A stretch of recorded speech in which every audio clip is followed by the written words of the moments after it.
Now you can ask me a question, then why God made this Maya?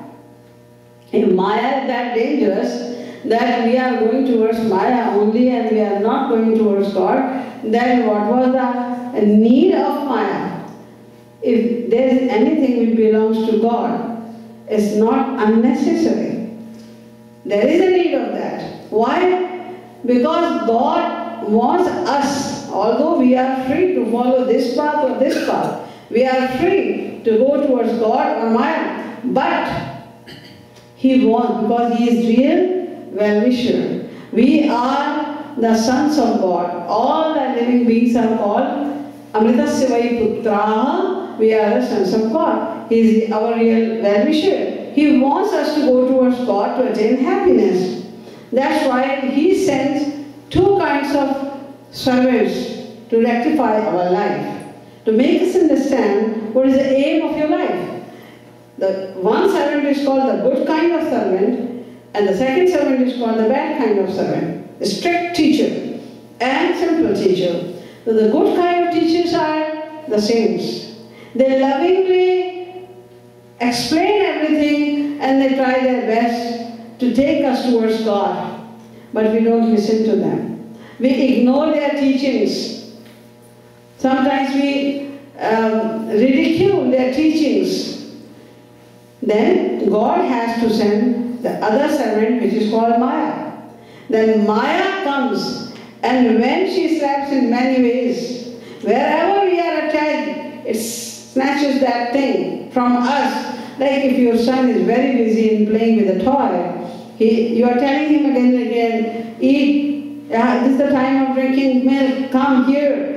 Forget about this toy. He is not listening to you. Then the clever mother comes and she takes away that toy. Then Maya takes away the different toys of this material world.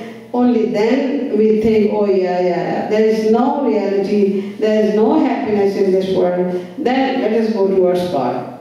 So Maya is made purposely and God is here. But this is the eternal situation. You cannot say why. Why Maya is there, why Jeev is there, why God is there. Then if you can say that, then you can say that God should not be here too.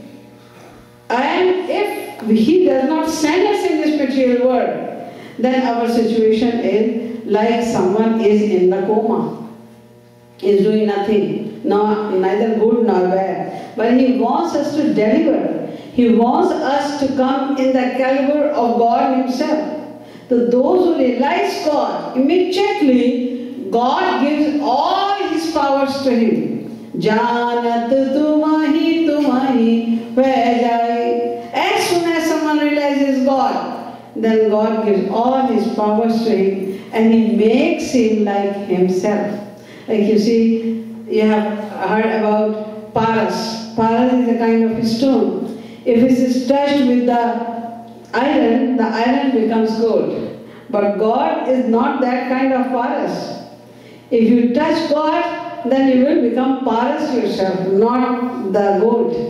He is that kind of Paras. The saints are that kind of Paras. If you touch a saint who has realized God, then you will become saint yourself, not like gold. No. So He wants us to be on that highest caliber. He wants us to enjoy the divine love bliss forever and ever, unlimitedly. That's why He writes the scriptures, the Vedas, etc., and then He sends His saints, then He inspires them to write again the scriptures in different language, so that, because nowadays there are so many languages, even in India and outside India as well. But He sent the saint to write the scriptures in all the languages so that anybody can understand. Thank you. Yeah? If people are not materialistic, if they are not ambitious, then this world cannot modernize. We would still be living in cave age. There is nothing wrong, in my opinion, being materialistic, keeping God in mind, daya, mamta, karuna in our heart. What is the question? I couldn't.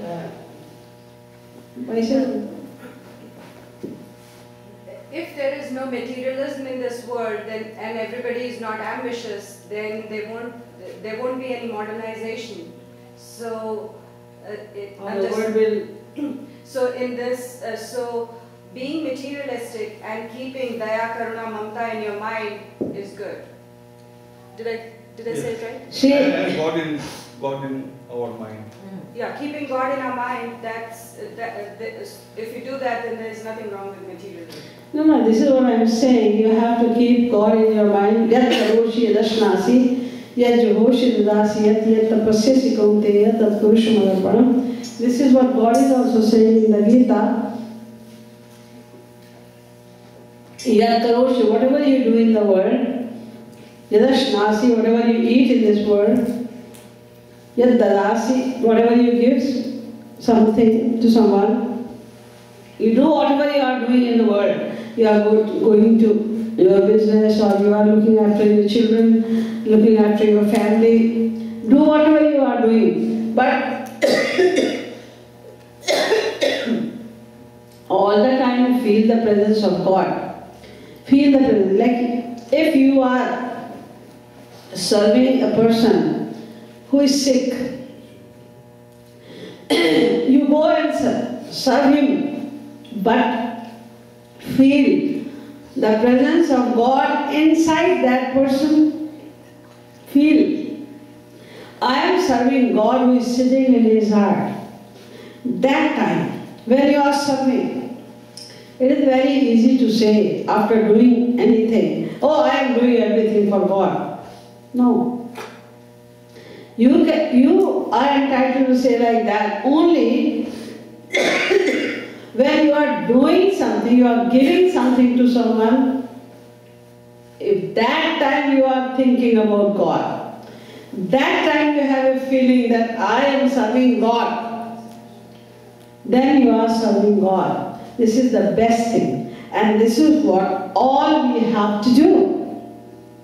Think about God all the time. Whatever you do, whatever you give to someone, whatever, but you have to think about God only. Then it is the best thing. And if you are not remembering God, and you want to do something of benevolence, any kind of paropkar, you can't do that. If you will do a little, you will expect a lot from him. That is called vyapar, lena dena.